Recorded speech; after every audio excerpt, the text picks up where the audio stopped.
Ora, viva, boa tarde! Já deu para perceber que são 16 horas e 5 minutos e vamos ao ar aqui na nossa 97.4 FM, o nosso programa sobre meio ambiente Planeta B.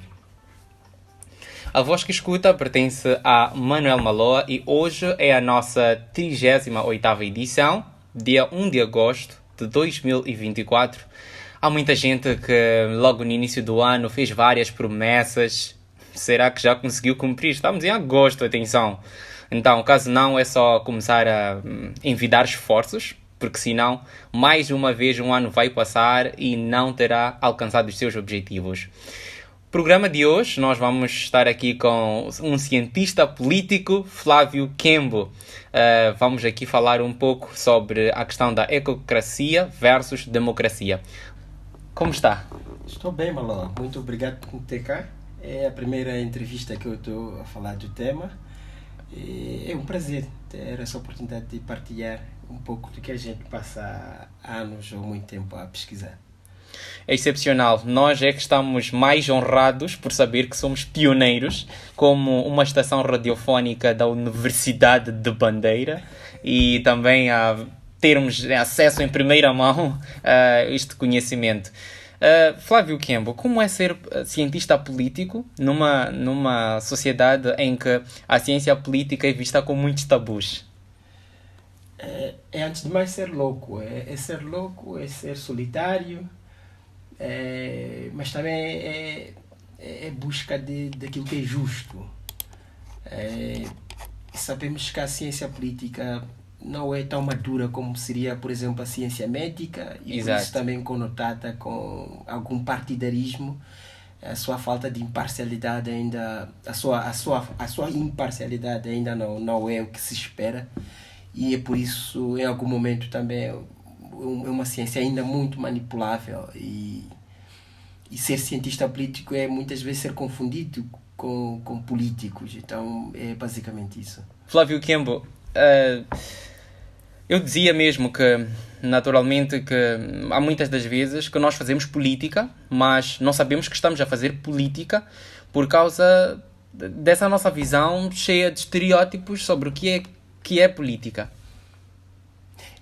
Sim senhora, a política é como um dos autores que eu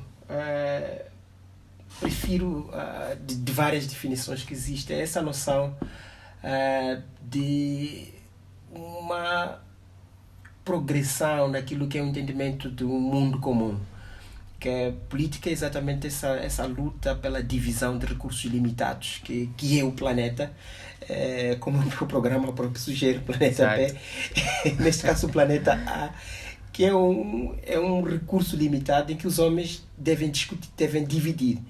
E só há 3 formas de dividi-lo. Como uma laranja, se for dividida para 5 pessoas, você só pode dividir ela de 3 formas, que é a primeira, dando a maioria da laranja a uma minoria, que em política nós chamamos de autocracia. Exato. A segunda forma é dar a maioria da laranja para a maioria das 5 pessoas ou da sociedade. Nós chamamos de democracia, onde a vontade da maioria é que prevalece. E teríamos, por último, a última forma das 3 únicas de se dividir a laranja, que seria a ecocracia. Que seria mais ou menos dividir a laranja por igual, ou seja, um equilíbrio na divisão daquele que é um recurso limitado. Então, política é exatamente isso. Essa noção ou necessidade de dividirmos o que é limitado, o que não existe para multiplicar, o que não se pode multiplicar, que é a natureza, que é o planeta. Interessante, já mesmo no pontapé de saída conseguimos aqui ter uma aula das diferentes formas, né? Ou dos diferentes regimes. Podemos ver aqui a questão de autocracia, temos uma laranja e esta laranja é a maior parte para uns, é isso? Assim, para a minoria do grupo. Exato. Quando tens uma laranja, a minoria é que detém o consumo dessa laranja. Exato. Então, de certa forma, nós estamos a ver também que temos aqui a democracia, que vai ser a maioria ter... A maioria, sim, exato, tem os recursos, ou sim, seja, cumpre-se aquilo que se chama vontade do povo, vontade da maioria, pelo menos. exatamente. E vamos ter já a ecocracia, que é uma forma igualitária de divisão destes mesmos recursos. Então, nós agora estamos aqui já a perceber de uma forma mais detalhada o que vem a ser esta questão de ecocracia. Nós temos um planeta e é importante que este mesmo planeta sirva para todos da mesma forma. Será mesmo... Sabemos que o Flávio Kembo conduziu uma pesquisa que teve no título da apresentação Medição da Sustentabilidade Política, uma análise comparativa de Moçambique, Estados Unidos e Suécia. Eu gostava de saber o que é que lhe motivou a tentar fazer esta análise sobre esta divisão equitativa deste nosso planeta. Bom, esta motivação começou quando eu dirigia uma organização da sociedade, do setor privado, para bem dizer, que era a Associação Nacional de Jovens Empresários, e na altura nós advogávamos por um ambiente de negócios melhor para os jovens em específico. E por um lado havia essa intenção de queremos convencer o governo a mudar algumas políticas, a facilitar aquilo que é a condição do jovem fazer negócio, mas por outro nós tínhamos do lado do governo essa necessidade de ser ouvido. E eu senti em algum momento que se em algum momento o governo não nos ouvia, eu também como dirigente tinha alguma dificuldade de ouvir os meus colegas no processo de tomada de decisão. Como já tinha estudado ciência política, inquietou-me esse paradoxo de ao mesmo tempo eu ser ditador ou me sentir ditador, exato, mas demandar um sistema mais participativo, mais inclusivo. Então daí surgiu, foi um problema individual, exato, que surgiu. Porque é que nós, quando podemos, somos autoritários, mas quando não podemos, quando não temos o poder, queremos que a sociedade seja democrática ou ecocrática? Então aí surgiu-me essa inquietação. Por que eu mesmo apoio uma coisa e ao mesmo tempo a outra? sim, Desde o momento que isso me beneficia. Então esse foi o mote de eu perceber que não, alguma coisa não está bem aqui. E a partir daí fui encontrando formas, desde a religião, exato, até a filosofia, para perceber afinal o que estaria para além da vontade da maioria, que eu sempre aprendi desde a faculdade, que a democracia é o sistema, é o dos melhores existentes, mas sim, não o melhor que convence, que realmente resolve os problemas. Então essa pesquisa passou exatamente por reconhecer que os países, ou os 3 países aqui comparados, têm a missão de garantir segurança exato, num determinado território, são países soberanos, e a ideia da medição da sustentabilidade política tenta substituir aquilo que seria o índice de democracia, que é o atualmente usado para medir essa satisfação ou a capacidade do Estado de prover segurança. Então a ideia foi exatamente perceber de 0 a 100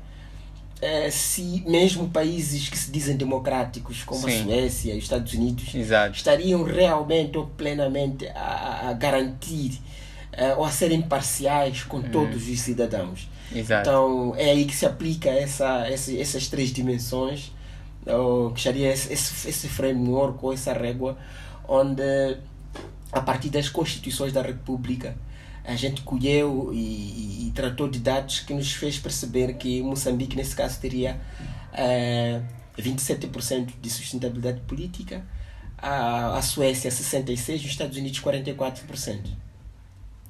Uau, eu estou a gostar porque geralmente quando nós ficamos assim em conversa com pesquisadores, tendemos a ouvir termos muito complexos que às vezes nós ficamos sem entender o que é que está a ser dito, e felizmente nós aqui já estamos a perceber o que é exatamente esta questão da ecocracia. Com base naquele exemplo da laranja, todos nós conseguimos perceber.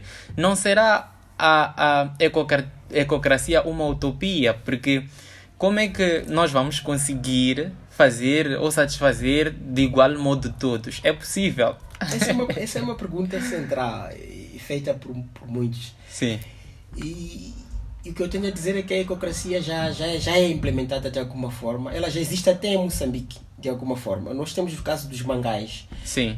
A construção em zonas De mangal. de mangal na Costa do Sol. E nós tivemos uma autorização para se construísse na zona, mas a dada altura teve que se, por causa de estudos ambientais que priorizam ou inibem que se construa naquela zona por evidências de sustentabilidade. Aí Sim. parece a sustentabilidade política. Por evidências de que construir naquela zona não é sustentável. Então nós tivemos uma decisão ecocrática.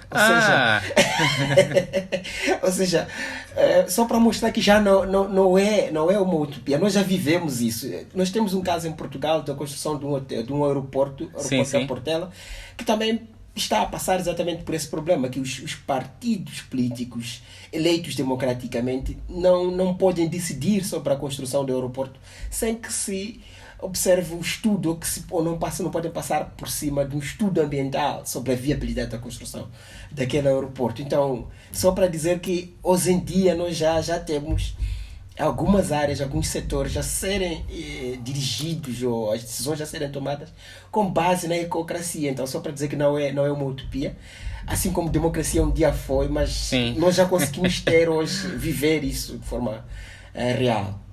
Exato. Agora, nós sabemos que se alguém vem e eu e os meus irmãos temos uma laranja, queremos nos dividir, quem estiver injustiçado vai reclamar. Agora, nesta questão, na ecocracia, por exemplo, é o caso dos mangais, quem é que vai responder como injustiçado? No sentido de o mangal não tem como vir e sozinho como é que eu diria? Reclamar. Como é que acontece neste processo?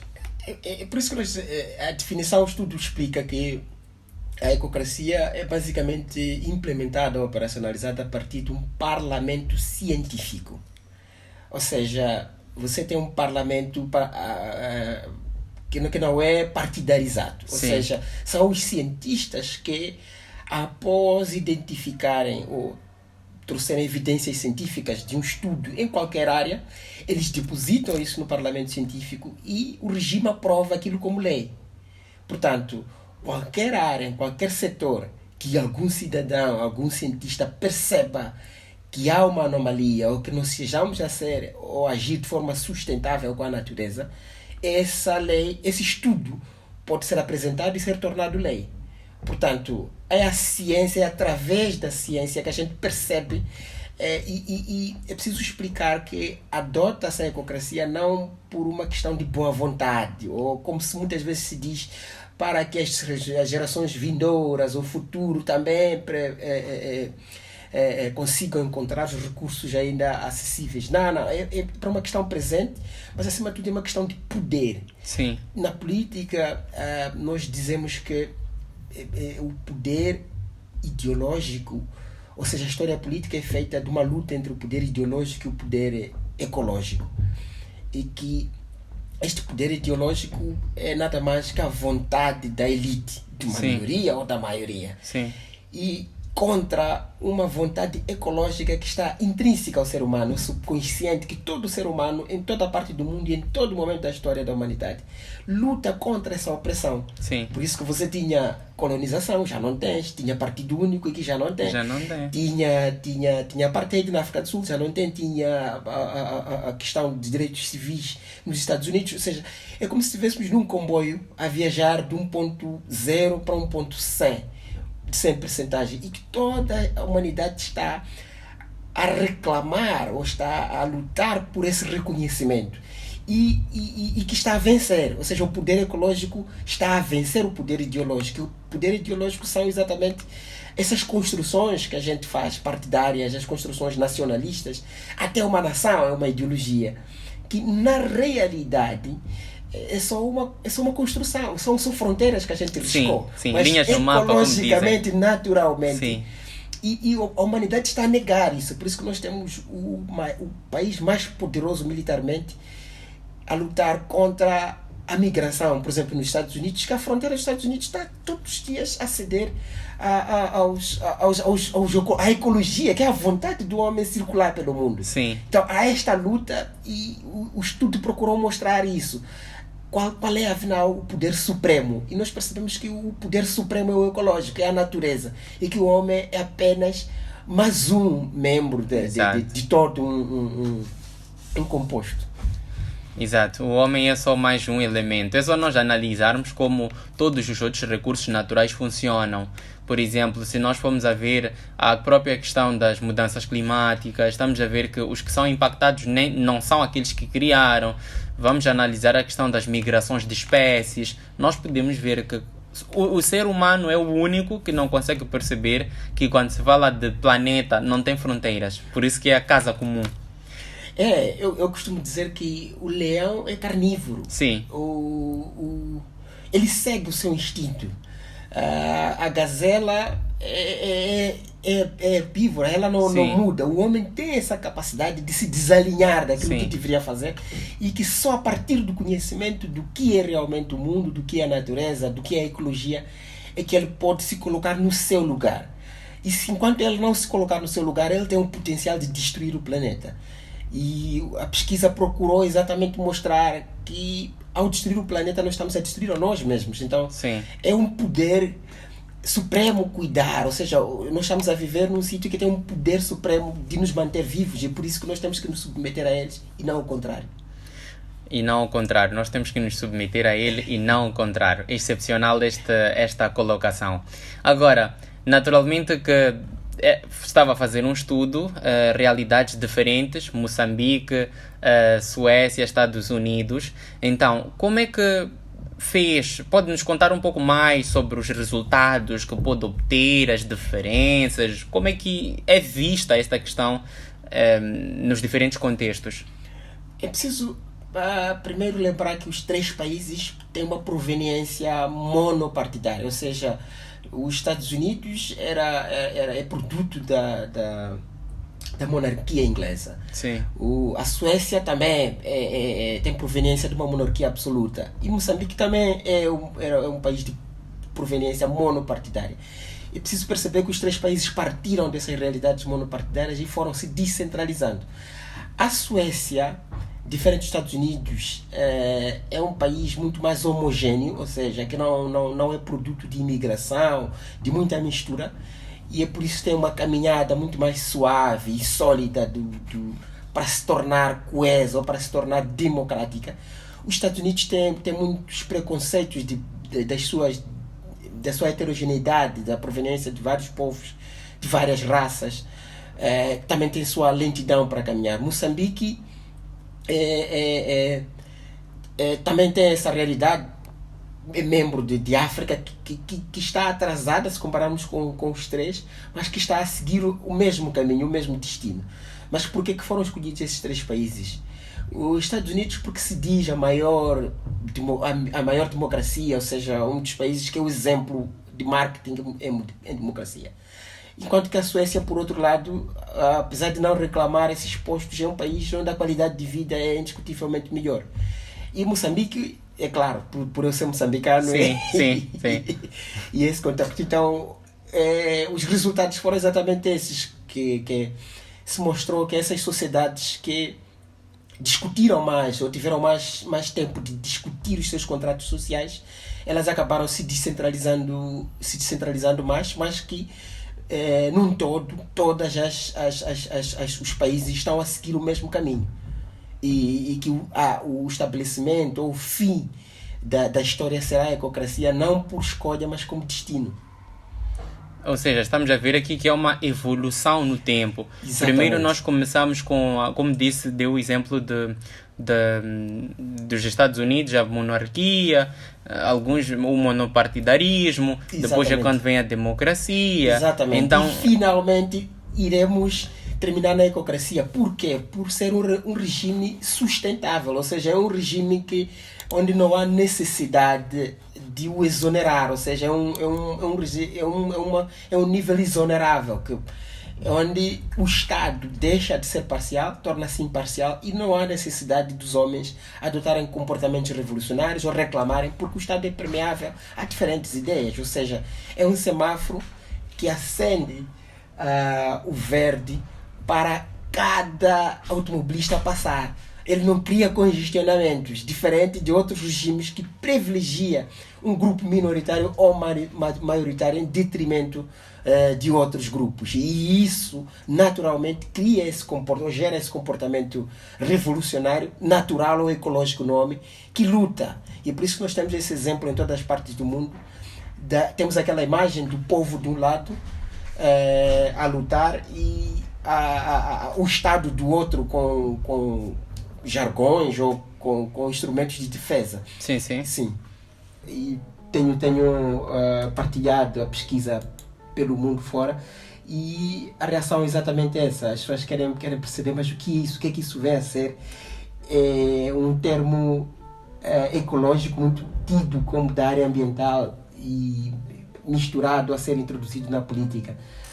E isto passa muito pelo conceito que eu digo do século, que é o conceito da sustentabilidade. Esta é que é a palavra que nos vai levar dessa transição em que os homens se sentem iluministas a uma realidade mais ecológica.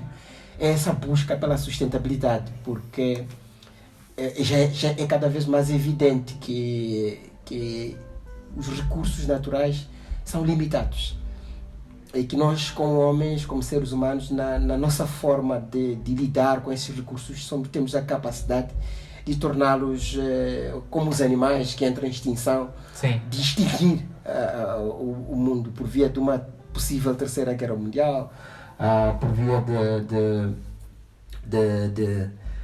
da forma como a gente produz na economia. Então é mais do que necessário, urgente, pararmos para pensar e mudarmos a nossa forma de estar, não só com a natureza ambiental, mas com a natureza do próprio homem, que é uma natureza que quer ser reconhecida, que não quer ser oprimida, que quer ter liberdades suficientes. Exato. Sem que isso significa limitar a liberdade do outro ser humano, mas também ou do outro ser, pode até não ser vivo. Sim. E a ecocracia passa exatamente por isso, por encontrar este equilíbrio onde todos têm a sua vez, na dose certa, de modo a que o ciclo sustentável continue. E que é exatamente nesse ciclo que se encontra a felicidade, que se encontra o que os homens procuram. Ser feliz não é ter um país desenvolvido ao Sim. lado de um outro que não é, e tens problemas de imigração, tens problemas de terrorismo. Sim. E ser feliz não é criar uma Europa paradisíaca quando tu tens uma África infernal. Exato. E enquanto continuarmos a ter esses destinos, essas fronteiras e essas desigualdades, nós não teremos aquilo que é estabilidade, ou não estaremos a viver o auge do que o mundo nos pode dar, ou do que a vida nos pode dar. Então, é basicamente isso, a sairmos da dimensão política para uma dimensão mais filosófica ou social.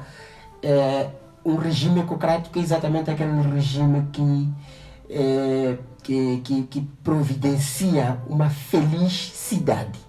Uma Exato. Cidade feliz. Uma cidade feliz. Exatamente. Agora, nós, por exemplo, aqui nas nossas democracias, nós temos um parlamento. Na ecocracia seria um parlamento científico, como Exatamente, disse. sim, Todas sim. as decisões seriam tornadas ou seriam tomadas Isso. com uma perspectiva fundamentada cientificamente. Exatamente. E é muito interessante. Eu acredito que no seio acadêmico várias vezes tem-se ouvido que por vezes é só um bocado de ciência que nós podíamos sair desta situação, daquela.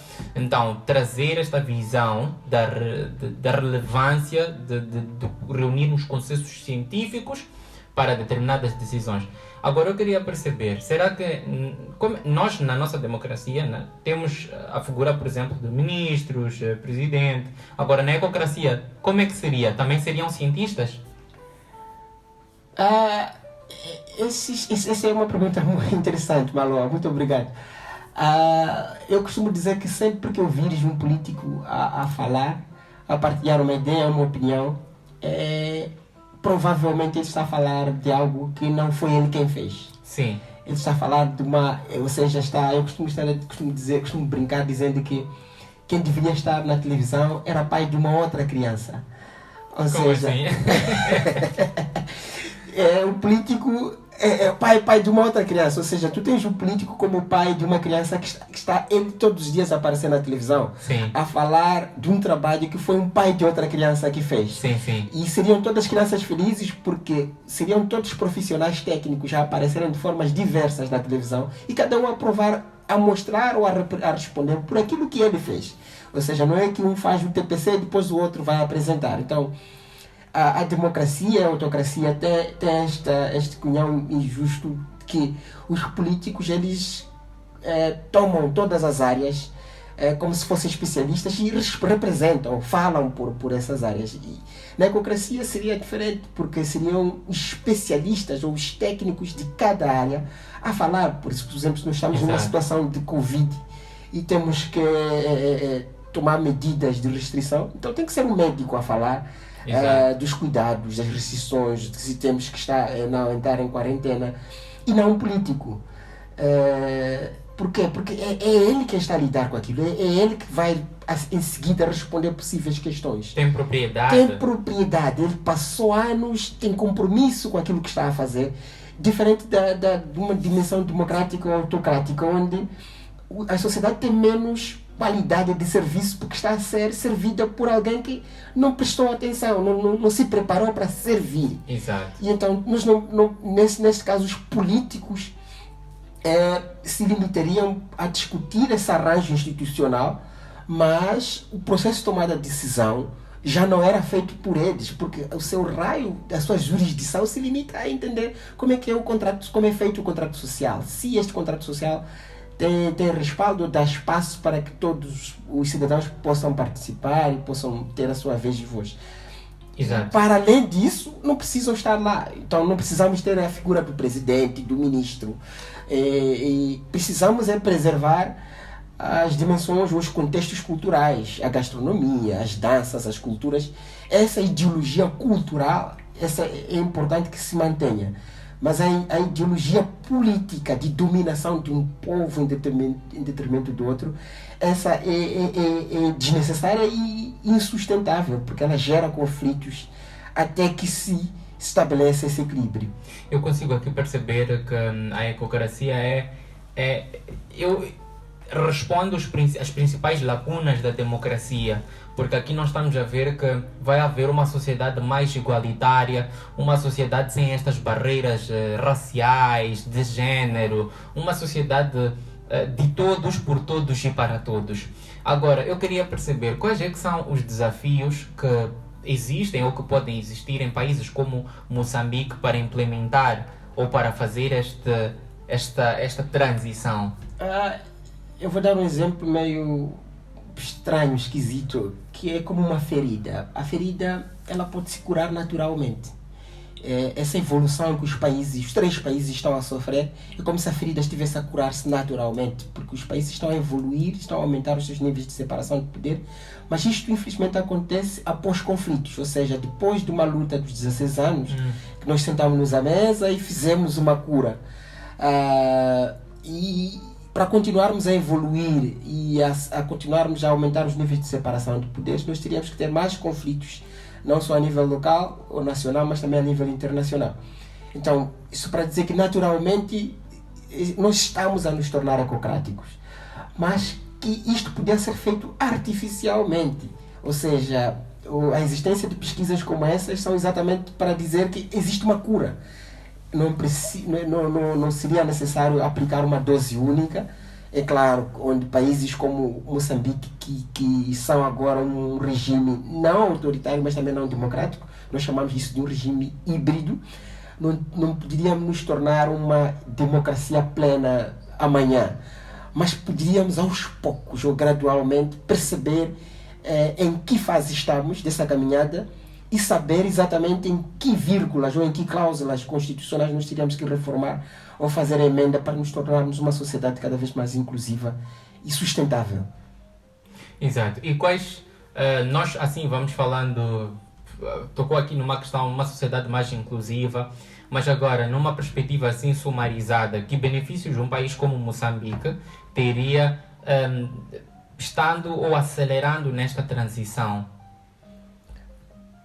Os benefícios são logo, desde logo a qualidade de vida, porque ninguém quer emprestar a sua qualidade, a sua possibilidade de ter sido feliz a um futuro. Nós gostaríamos de ser felizes hoje e vivermos a nossa vida, porque tem um prazo, a vida tem um prazo. E quem vive hoje, desde a própria elite, que pensa ou que pode pensar que é mais feliz vivendo, dando ordens, oprimindo, mas ao mesmo tempo tendo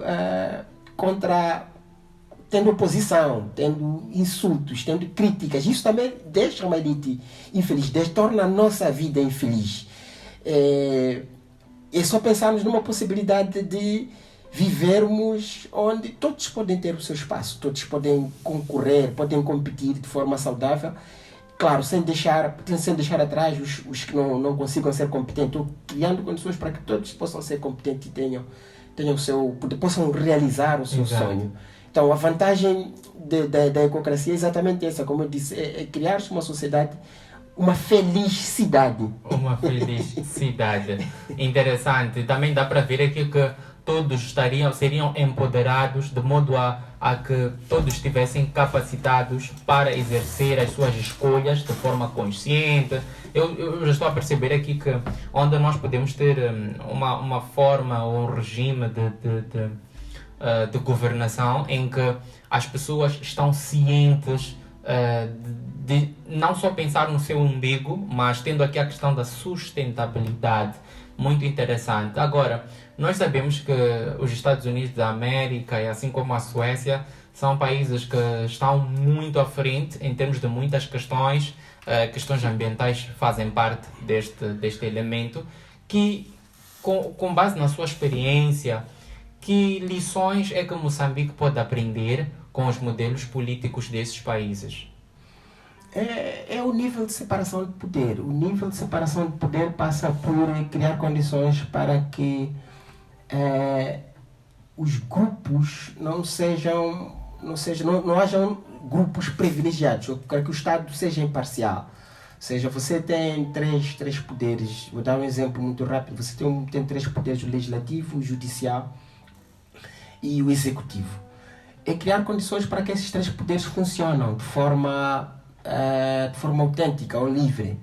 E não diria que Moçambique não tem ou não tem esses três poderes, ou não tem separação. A nossa Constituição não tem separação de poderes.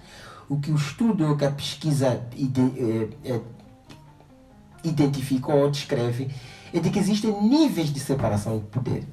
E que esses níveis podem se encontrar, ou seja, a própria Suécia passou exatamente por mesmos níveis de separação de poder que os nossos, mas depois de inúmeros conflitos, a solução passou exatamente por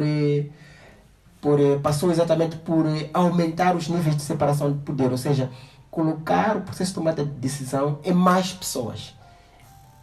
Isso encarece a possibilidade de qualquer ato de corrupção, porque ela se torna insustentável, ela se torna muito cara. Exato. Nós sabemos também aqui uma questão que o povo, quando decide, o povo, quando está consciente, ele pode sim fazer uma pressão para que haja mudanças. Agora, eu gostava de perceber como é que nós podemos fazer para que os cidadãos estejam educados e engajados, de modo a começar a refletir sobre esta questão da ecocracia. O que é que nós podemos fazer? Porque eu estou muito feliz em recebê-lo aqui no Planeta B, porque o nosso objetivo é este: nós tirarmos aqueles conceitos todos acadêmicos, aquelas pesquisas, e aproximarmos ao nosso ouvinte. Agora, o que é que nós podemos fazer para garantir que o mesmo comece a refletir em torno desta questão e da pertinência que esta transição para uma sociedade ecocrática tem? Bom, Em primeiro lugar, é preciso dizer que o mundo é governado pela ciência e a partir do momento que estudos como esses são publicados, torna ou constrange que os políticos democratas ou autocratas continuem a governar ou fiquem à vontade de fazer o seu discurso perante evidências científicas que mostram a irrelevância deles, em primeiro lugar. Em segundo, é preciso lembrar que a consciência coletiva, ela infelizmente transforma-se com base na experiência. Ou seja, os povos passam por algo que depois decidem ou mudam da sua maneira de ver as coisas. E nós temos essas duas dimensões. É importante que programas como o Planeta B existam para continuar a conscientizar as pessoas e mudar a mentalidade, mas também temos que lembrar que existe essa lentidão ou esta realidade em que as pessoas só mudam depois de um choque, depois de conflitos, e isso mostra exatamente essas duas velocidades e que a artificial, ou seja, a saída artificial, é continuar a termos programas como o Planeta B a crescer e a chegar a mais pessoas. Muito obrigado. Nós é que agradecemos, afinal de contas nós somos a rádio universitária e o nosso objetivo principal é este, nós criarmos mudança, nós consciencializarmos e empoderarmos tudo aquilo que nos ouve. Infelizmente o dono do relógio, ele programou para que as horas só andassem para frente e eu gostava tanto que pudesse alterá-lo, mas infelizmente não é possível e estamos já quase na nossa reta final e eu gostava de perceber quais são os próximos passos para a pesquisa, assim como também algumas ações de segmento, etc. Bom, eu estou com um convite para apresentar a pesquisa em setembro, em Lisboa, na Conferência Mundial de Cientistas Políticos. Infelizmente não vou poder participar por causa das questões do visto, tratamento de visto. Está muito difícil tirar o visto para Portugal. Vai aqui uma reclamação para a Embaixada para encontrarmos outras formas. É humilhante que se passa para se ter um visto para Portugal neste momento. Mas também existem outros convites para outras partes do mundo. É só para dizer que a pesquisa está numa fase de socialização e a ideia é exatamente essa. Antes de publicação formal do artigo, é tentar ouvir as pessoas, apresentar o máximo possível a pesquisa, que é para ouvir o feedback das pessoas e fechar-se a pesquisa. E para quem quiser saber mais ou para quem quiser ler algum documento algum paper que já esteja disponível, se há, como é que pode fazer para ter acesso? Pode, a partir do Google, identificar o meu trabalho de mestrado, o meu trabalho de tese de defesa do meu mestrado na UEM. Ele é público pelo Google. E tem uma versão muito precária do artigo, mas já dá uma ideia do que o autor pretende partilhar. Fora isso, tem mesmo que esperar ou seguir as minhas páginas, a minha página no LinkedIn, que regularmente eu vou postando algumas opiniões baseadas no artigo, e é basicamente isso. É excepcional. Já estamos mesmo agora a fechar, últimas considerações, aquilo que eu costumo dizer, para o seu coração, aquilo que gostava que o nosso querido amigo, a nossa querida amiga retesse do nosso programa. Bom, para além de discutir questões econômicas, questões políticas, o artigo guarda um pequeno momento para falar de sustentabilidade econômica. E ele descreve ou identifica o empreendedorismo como a próxima forma o próximo sistema econômico. Ou seja, para além do capitalismo, nós vamos deixar de ter o capitalismo e passaremos a usar o empreendedorismo como sistema econômico. Então, isso para dizer que neste regime econômico, o essencial, o fator de trabalho, o fator de produção, não é mais a tecnologia como é no capitalismo, não é mais as terras como é no feudalismo, mas é a ideia, é a criatividade. Então a mensagem que eu quero deixar ficar é dessa necessidade de sermos criativos, sermos inovadores, identificarmos os problemas sociais que a gente vive no nosso bairro, no nosso planeta, no nosso país, e acreditar que podemos ser a solução. E foi assim que eu iniciei essa caminhada, essa aventura para chegar aqui. Então queria partilhar isso e dizer que sou um apaixonado em empreendedorismo e ver pessoas como o Maloa, que encontram um problema social e tornam-se acaso, se confundem com este desafio e assim passam a ser úteis à sociedade. Muito obrigado.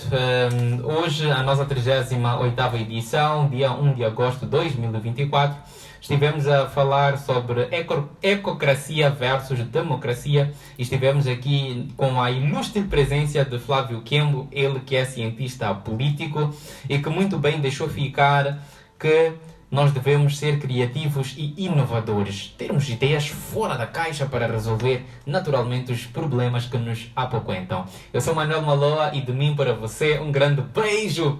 Tchau, tchau. Até a próxima quinta-feira.